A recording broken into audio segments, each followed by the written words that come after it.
Good morning, good afternoon, and good evening, everybody. Thank you for tuning into another Supatease video. And in this one, I will be reviewing my gameplay over what I would consider to be the highest rated possible composition for a balanced druid at the moment. I think it's unsurprising, pairing with a fire mage and a holy paladin, this duo being the most prevalent, with the third being literally anything. This duo of classes is so strong it can pretty much make anything viable, even potentially a demonology warlock. But the main reason that this composition is so powerful with balanced druid in particular is because fire mages and balanced druids are both capable of doing exceedingly high burst damage in instant cast, or in some cases fire mage off global cooldown, so that they can just almost immediately eradicate a target. A lot of your victories at lower ratings is going to be due to this burst damage. You just need to coordinate your combustion and your celestial alignment. I would recommend, if you're wanting to really climb as this composition, that you play Night Fae Balanced Druid, Night Fae Fire Mage, and Kyrian Holy Paladin. In this particular video, my mage is playing Venthyr. I'm playing Kyrian. Not the best, particularly Covenants, for this composition, but it still really works well. You have Polymorph, you have Cyclone, although now with Incapacitating Roar coming baseline for Balanced Druid, you want to note that this shares Diminishing Return with Polymorph, and it can make things a little bit hectic because mages also have Dragon's Breath that puts your Cyclone on crowd control DR. So you got to be monitoring the diminishing return tracker here on Gladius very closely. At the start of the fight, you want to try and crowd control the healer. You want to figure out who they want to attack at the same time. I usually start the game with Incapacitating Roar or Root Solar Beam from Stealth, so I get Incapacitating Roar into Root Solar Beam, and then I try and Cyclone the Ret Paladin, but it was a little bit too slow. I would recommend, if you're going to do this opener that I just did, that you Cyclone the Ret first off the Incapacitating Roar, then Root Beam the Shaman. This way you can isolate both targets. After this opening stage, you want to figure out who they're attacking, and it looks like they're attacking my mage. If this is the case, then you need to be harassing the Shaman and cycloning the Paladin on their offensive cooldowns. Here instead, I choose to counter attack. So Retribution Paladin has activated Seraphim. I can see that here. So I've popped Celestial Alignment and my Covenant ability to basically scare the living daylights out of the Retribution Paladin into not attacking anymore. This can sometimes be more threatening than cycloning the cooldowns, and sometimes you'll catch a DPS off guard by just blasting them down in a counter attack. However, when your cooldowns are about to start subsiding, you do really want to start looking to cyclone. So I cyclone the Avenging Wrath. I'm monitoring the diminishing returns. I still can't cyclone the Shaman for 12 seconds. This is War Banner. You need to target and kill it. As you can see, that's what I've done, and I'm analyzing the Gladius frame throughout this entire process. We should be spamming Polymorph and spamming Cyclone on the DPS because they still have Avenging Wrath and their Blade Storming, so this is their highest period of damage. After that's over, I see Cyclones coming off on the Shaman. I want to move in line of sight of the Shaman, so I'll use Mass Entanglement to hold them still. I kill the Grounding Totem off, and then try and go for a Cyclone with my Incapacitating Roar into Cyclone. And the main reason that I'm using Incapacitating Roar is because if my mage is the target, it'll be very difficult to land Polymorph on the Shaman. So using Incapacitating Roar to guarantee my Cyclone and not worrying about putting the mage's Polymorph on DR is the main plan. Still, ultimately, a strategy as this composition can just be to do damage and not die. So as I'm the target here, I start pulling away from the Shaman. I jump into Bear Form. This is to get the Shaman to overextend. I'm also trying to get into my next Eclipse by using the instant Lunar Strike procs that I'm getting, but they're starting to connect. I see Avenging Wrath on my frame. This can come from a variety of sources, and I see Seraphim. This icon with the 13-second is the most threatening. I try and Cyclone. I get reflected on it, but because their most threatening cooldown is up, I decide to Trinket and go for the Cyclone again. There are a lot of things on this composition to interrupt you on Cyclone: Wind Shear, Spell Reflect, Overwatch, Intervene, Spell Reflect, Rebuke, Grounding Totem. The list goes on and on, really. So you're always going to have to be aware of that when you're going for Cyclones. Now my mage has landed a Polymorph, so I really want to activate Eclipse when the healer is crowd controlled, activate my Covenant ability, and dump all of my Star Surges when their healer can't heal. We also use Hammer of Justice on the Ret Paladin to try and stop them from healing, but now our Paladin is in crowd control, our mage is critically low health, we need to help. We're spamming Cyclone. This is where things can get dicey because Dragon's Breath puts it on diminishing return. I also Solar Beam the Shaman to try and disrupt their attempts to push forward as well and make them maybe a bit hesitant. You can see the real value of the Triune Ward for the Fire Mage here. This absorbed over half of their health.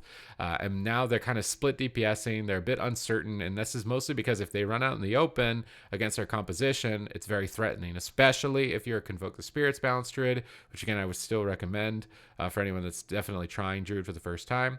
Here I go for Cyclone on Shaman. They use Grounding Totem. I have to target it, kill it off as soon as possible, and then try and target the Shaman again. Now they've got Wind Shear, so I use Incapacitating Roar. However, with the target dotted, it's going to break, so you may not want to run the risk of doing that. And I just put them on diminishing return. Regardless, they didn't use Wind Shear. Perhaps they thought I was going to fake cast. But when the Shaman is crowd controlled, I drop my Fury of Elune. I try and proc my Eclipse, and I try and dump most of my damage out when the healer is crowd controlled.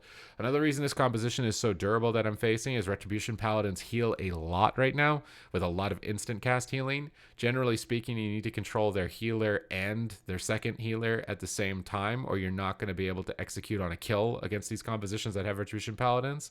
So the Shaman is in a stun here. I'm trying to blast the Ret down.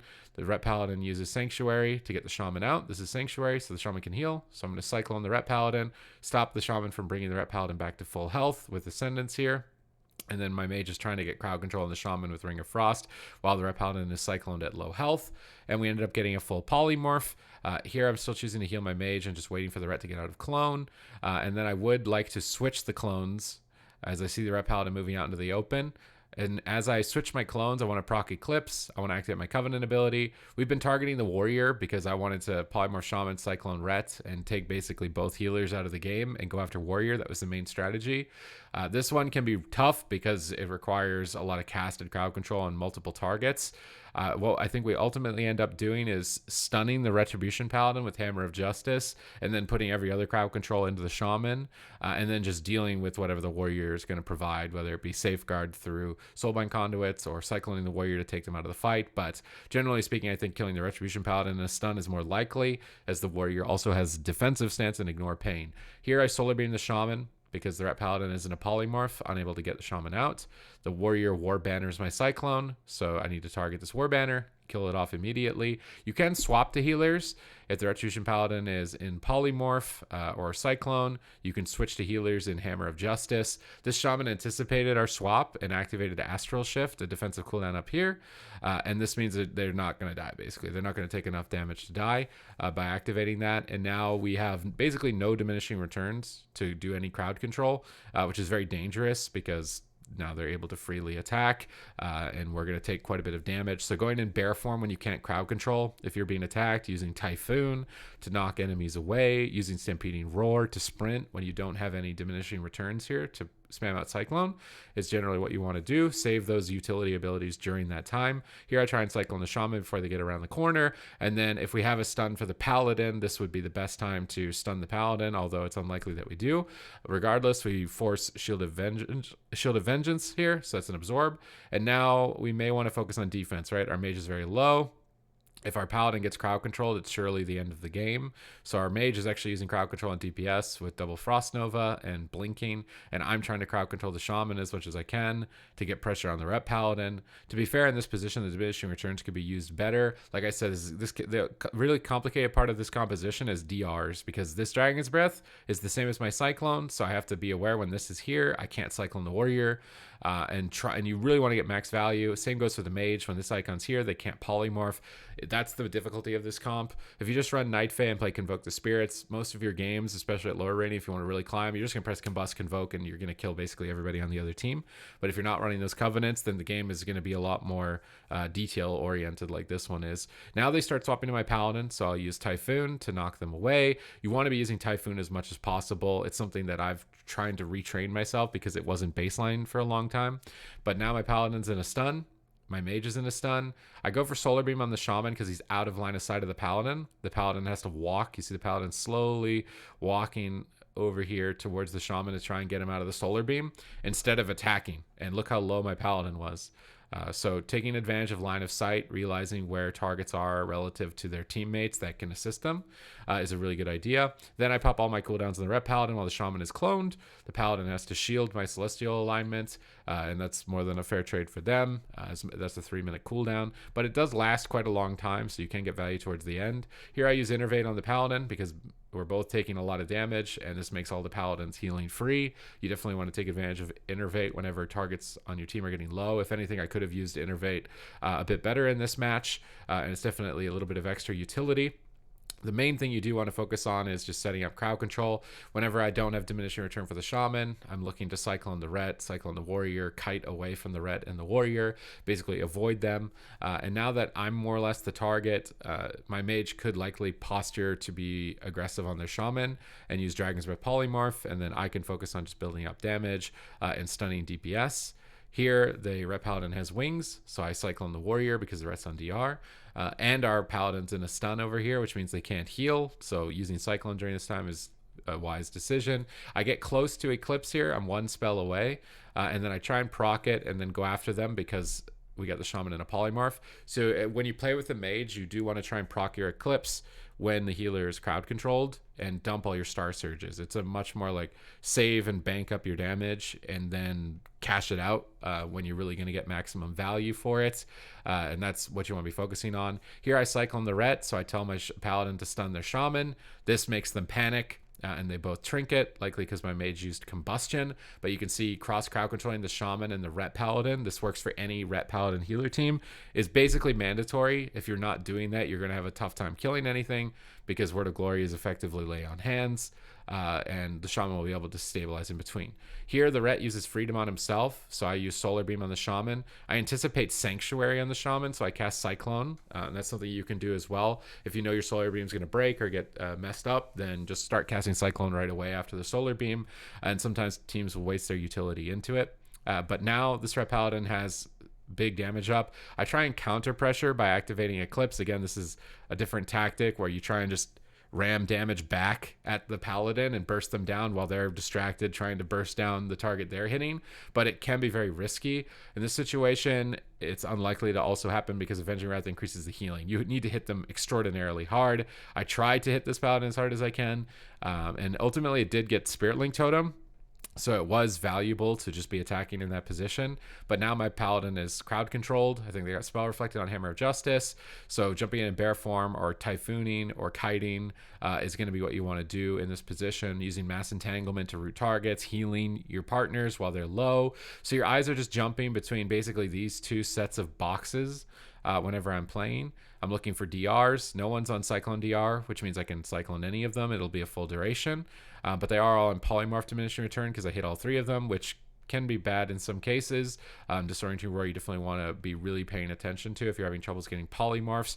But still, another main objective of this composition of their team is to just disrupt us because Shaman will outmana us based on damage output from a Warrior and a Ret on their targets. This map was a bit awkward as well. We tried playing out in the open, so it was easier to crowd control the Shaman. I think this is the best place to play on Mugambala in particular. Upstairs would not have been better. I'm trying to cycle on the Warrior while Avenging Wrath is up on the Ret. And because we got both trinkets, we really need to set up crowd control. So I start running in, I incapacitate, I kill grounding, and then I go for Cyclone. Then I tell my Paladin to stun their Paladin if I can get the Cyclone, but now I'm going to have to fake interrupts. My Paladin's feared. I go bear form. I'm going to just sit in bear form until they're out of fear, and we kind of got intercepted. We wanted to go for crowd control on 2 targets, but we got denied for a bit, so we just got to wait, chill out. I go for Solar Beam, and then I say stun the Ret. This is the crowd control combo that we should have been setting up for most of the game. This prevents the Paladin from getting the Shaman out of Solar Beam, and prevents the Shaman from healing the Ret. And if we activate our Covenant ability here like we did, we're going to kill the Ret. So we basically just, because we were figuring this comp out, this is literally the first time that I had played this composition this season. We were really just figuring it out as we were playing it, but that crowd control combination right there, root beam the healer, stun the damage dealer, especially the damage dealers that are going to heal, like Ret Paladins, should be what you're aiming to accomplish. If we had just been doing that alone, We probably would have killed this paladin much sooner, as this was maybe an 8-minute game, although this team was playing well as well. I mean, they're almost a 3,000 rated team, and I think for myself, I was making some mistakes. But generally speaking, if you play this composition, you clean up the mistakes, this is a composition that you will climb rating dramatically, and just focus on solar beam healer, stun kill target, solar beam healer, stun kill target, cyclone poly, cyclone poly, cyclone poly, cyclone poly, everybody else when they're trying to attack, root beam healer, stun kill target. I think if you follow that basic recipe that was used at the end of this game to win, you're going to have a good time with this composition. Other than that, I hope you enjoyed my analysis of Balanced Druid. If you did, please leave the video with a thumbs up. Comment down below with your thoughts on compositions, what you'd like to see as well. You can watch me live on twitch.tv/Supatease. I'm doing my best to stream every day as well, as commentating over the Arena World Championship tournaments, if you haven't tuned into those.